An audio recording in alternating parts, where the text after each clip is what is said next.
Raja Ampat. Siapa sih yang nggak kenal?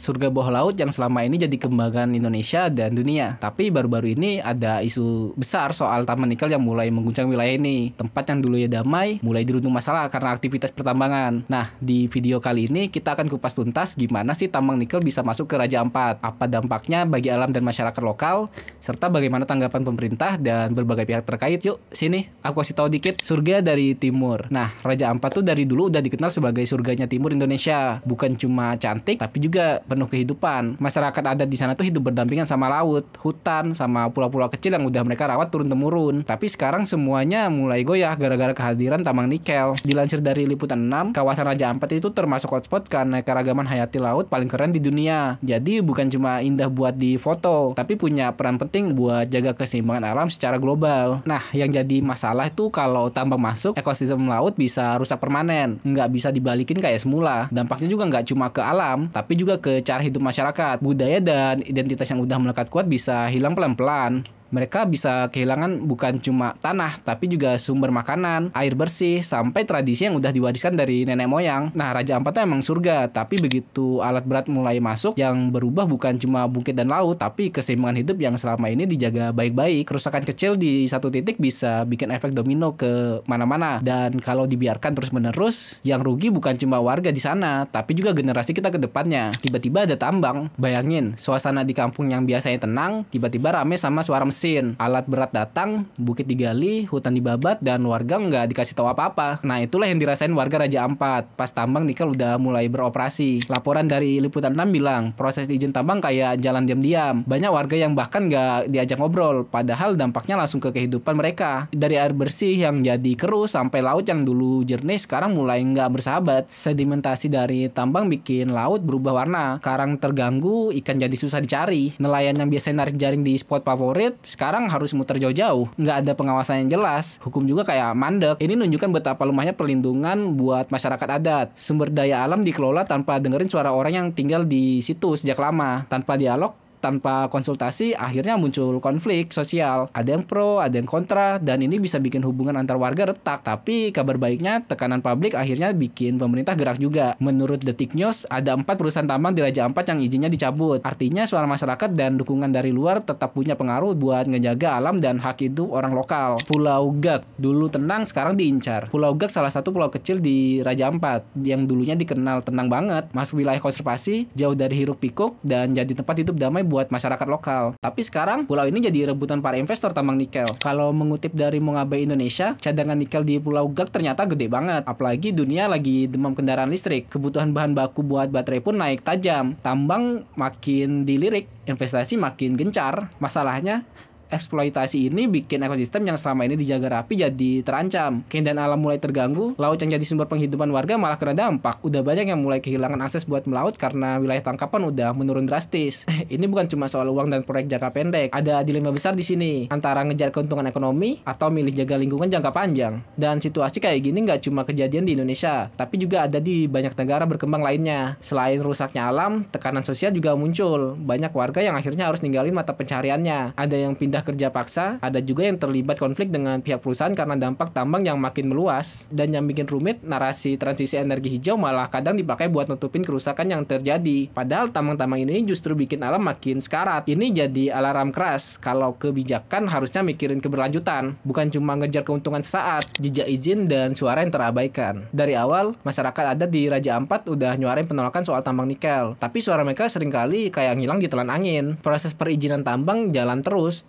tertutup dan hampir nggak melibatkan mereka yang tinggal langsung di tanah itu. Banyak izin yang keluar begitu aja tanpa tanya dulu sama warga, padahal mereka yang paling tahu resiko dan dampaknya. Salah satu bentuk penolakan muncul lewat aksi damai yang digelar di acara Indonesia Critical Minerals di Hotel Pullman, Jakarta tanggal 3 sampai 5 Juni 2025. Aktivis Greenpeace dan warga Papua maju ke depan, angkat poster, bentang spanduk sambil teriak Save Raja Ampat dan Papua bukan tanah kosong. Tapi bukannya didengar, mereka malah diseret keluar sama petugas keamanan. Di Dilansir dari Tribun News Palu, momen pas mereka ditarik keluar itu sempat viral di media sosial. Padahal mereka datang damai. Niatnya cuma mau menyampaikan aspirasi, khususnya soal tambang nikel PT Asa yang izinnya dianggap bermasalah. Tapi yang terjadi malah sebaliknya. Mereka dipaksa keluar dari ruang publik yang seharusnya terbuka buat semua suara. Kejadian ini tuh nunjukin betapa timpangnya posisi warga lokal dibanding kekuatan modal. Suara dari bawah dianggap ribut, sementara kepentingan bisnis dilindungin mati-matian. Padahal warga adat itu bukan orang asing di tanahnya sendiri. Mereka udah jaga alam dari dulu, hidup berdampingan sama hutan, laut, dan segala isinya. Yang kayak gini bukan cuma soal etika, tapi juga soal arah masa depan. Energi hijau tuh mestinya nggak jadi alasan buat ngerusak lingkungan. Jangan sampai cuma jadi label doang. Kalau masyarakat lokal terus dikesampingkan, semua wacana soal berkelanjutan bakal kosong isinya. Dampaknya beneran kerasa di lapangan. Dampak tambang nikel di Raja Ampat udah mulai kerasa banget. Nelayan makin susah cari ikan karena laut jadi keruh gara-gara sedimentasi. Terumbu karang yang selama ini jadi rumah buat berbagai jenis ikan juga mulai rusak parah. Dilansir dari Liputan 6 dan Kompas, ini bukan cuma soal laut jadi nggak indah. Yang kena imbas tuh sumber penghidupan utama masyarakat. Terumbu karang yang rusak itu butuh waktu puluhan tahun buat pulih, dan selama itu nelayan bisa kehilangan mata pencaharian. Dampaknya nggak berhenti di lingkungan aja, sisi ekonomi dan sosial juga ikut kena. Banyak warga yang dulunya hidup dari laut sekarang harus putar otak buat cari kerjaan lain. Tapi nggak semua langsung cocok, lagi kalau belum punya keterampilan tambahan. Beban makin berat buat masyarakat yang nggak punya akses pendidikan atau pelatihan. Makanya harus ada pendampingan serius, nggak cuma dari pemerintah, tapi juga dari pihak swasta. Nggak cukup kalau cuma kasih solusi asal-asalan. Kalau semua pihak terus menunda dan nggak libatkan warga buat cari jalan keluarnya, kerusakan ini bisa jadi bom waktu. Lama-lama bukan cuma alam yang rusak, tapi angka kemiskinan bisa ikut makin tinggi. Pemerintah mulai bergerak. Setelah banyak desakan dan sorotan dari berbagai pihak, ya akhirnya pemerintah mulai ambil tindakan. Beberapa izin perusahaan tambang yang merusak lingkungan atau nggak jelas, status legalnya dicabut. Dilansir dari Detik News dan CNN Indonesia, langkah ini nunjukin kalau pemerintah mulai dengerin suara masyarakat dan sadar pentingnya perbaikan dalam tata kelola tambang, khususnya di Raja Ampat. Tapi yang jadi tantangan berikutnya nggak kalah berat. Gimana caranya biar pencabutan izin ini benar-benar dijalankan, nggak cuma berhenti di atas kertas. Perusahaan-perusahaan nakal jangan sampai punya celah buat balik lagi dengan cara ilegal. Jadi pengawasan harus ketat, dan yang paling penting masyarakat harus dilibatkan secara aktif. Tanpa pengawasan bareng-bareng, transparansi dan akuntabilitas bisa gampang dilanggar. Media dan masyarakat tuh punya peran besar buat mengawal proses ini. Suara mereka jadi pengingat kalau tambang itu bukan cuma soal ekonomi, tapi juga soal keberlangsungan hidup dan alam. Langkah dari pemerintah ini bisa jadi momen penting buat memperkuat aturan main dan sistem hukum. Jangan sampai kejadian kayak gini terulang terus. Butuh kerjasama semua pihak, mulai dari pemerintah, LSM, sampai komunitas lokal. Biar kebijakan itu nggak cuma jadi wacana, tapi benar-benar terasa dampaknya di lapangan. Satu perusahaan tetap jalan. Dan walaupun beberapa izin tambang udah dicabut, ternyata masih ada satu perusahaan yang tetap jalan, PT GAK. Alasannya katanya sih ada pertimbangan khusus, tapi justru itu yang bikin banyak orang garuk kepala. Dari laporan Greenpeace, situasi ini bikin banyak pihak mempertanyakan konsistensi pemerintah. Di satu sisi, udah ada langkah buat lindungi lingkungan, tapi di sisi lain, masih ada tambang yang dikasih jalan terus. Padahal aktivitas tambang yang kayak gini tetap punya potensi buat nyebabin kerusakan yang nggak main-main. Kalau ini terus dibiarkan, dampaknya bisa melebar. Bukan cuma ngerusak daerah sekitar, tapi juga bisa bikin reputasi Indonesia jelek di mata dunia. Apalagi kalau soal komitmen terhadap isu lingkungan global. Ini tuh ujian besar buat pemerintah. Jangan sampai ada kompromi seenaknya soal perlindungan alam. Kalau kebijakan cuma tegas di omongan tapi lemah di lapangan, ya siap-siap aja kerusakan makin susah buat diberesin. Kehadiran PT GAK ini juga bikin kita perlu mikir lebih dalam. Mau milih ekonomi jangka pendek atau kelestarian lingkungan jangka panjang. Transparansi dan akuntabilitas sekarang jadi sorotan karena masyarakat dan pegiat lingkungan makin kritis. Harapannya semua keputusan bisa dilandasi kepentingan bersama, bukan cuma untung-untungan.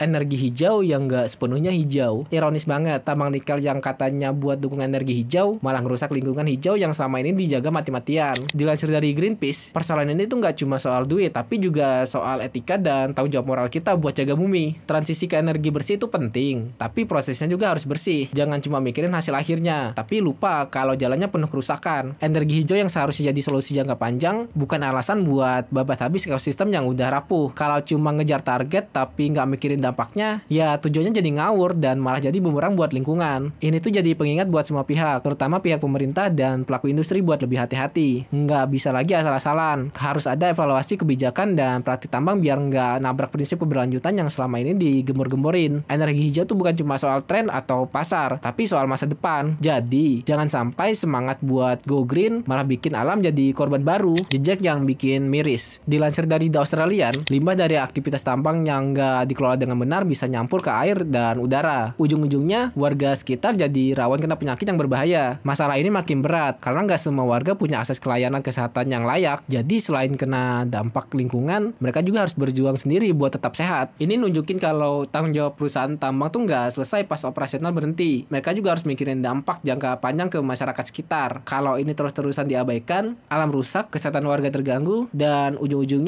biaya sosial makin gede. Belum lagi soal kemiskinan yang makin susah diberesin kalau kondisi kayak gini dibiarkan berlarut-larut. Menjaga surga bukan cuma omongan. Nah, di tengah ribetnya masalah tambang dan tekanan dari berbagai arah, ada juga kabar yang lumayan melegakan. Pemerintah akhirnya menghentikan beberapa aktivitas tambang nikel di titik-titik yang udah dianggap rawan. Dilansir dari AP News, langkah ini tuh jadi tanda positif kalau pelestarian alam dan sektor pariwisata mulai dianggap penting lagi. Raja Ampat tuh bukan tempat biasa. Ini ikon wisata dan kawasan konservasi yang udah mendunia. Tapi ngejaga Raja Ampat nggak bisa cuma ngandelin aturan dari atas doang. Harus jadi gerakan bareng-bareng yang libatin semua pihak, warga lokal, pemerintah, sampai komunitas internasional. Transparansi, keterlibatan semua orang, dan tanggung jawab jelas jadi kunci utama biar kebijakan yang ada beneran ngasih dampak nyata. Ini juga jadi momen penting buat nunjukin ke dunia kalau Indonesia serius jaga kekayaan alamnya, sekaligus bisa ngembangin ekonomi yang berkelanjutan tanpa ngorbanin lingkungan. Intinya, suksesnya menjaga Raja Ampat bukan cuma soal keputusan dari pemerintah, tapi gimana semuanya, dari masyarakat sampai dunia luar, bisa barengan jaga warisan alam ini biar tetap indah dan lestari buat generasi yang akan datang. Cerita tambang nikel di Raja Ampat tuh bukan cuma soal bisnis dan ekonomi, tapi soal gimana kita menghargai alam dan budaya yang sudah diwariskan turun-menurun. Kalau nggak dijaga dari sekarang, generasi mendatang akan kehilangan warisan berharga yang sulit digantikan. Yuk, mari mulai dari diri sendiri untuk peduli dan ngejaga agar Raja Ampat tetap jadi surga yang indah dan lestari. Nah, itu dia sedikit pembahasan kita tentang tambang nikel di Raja Ampat. Kalau kalian suka atau mau didiskusikan, boleh ke kolom komentar. Jangan lupa like, comment, and subscribe. Thank you.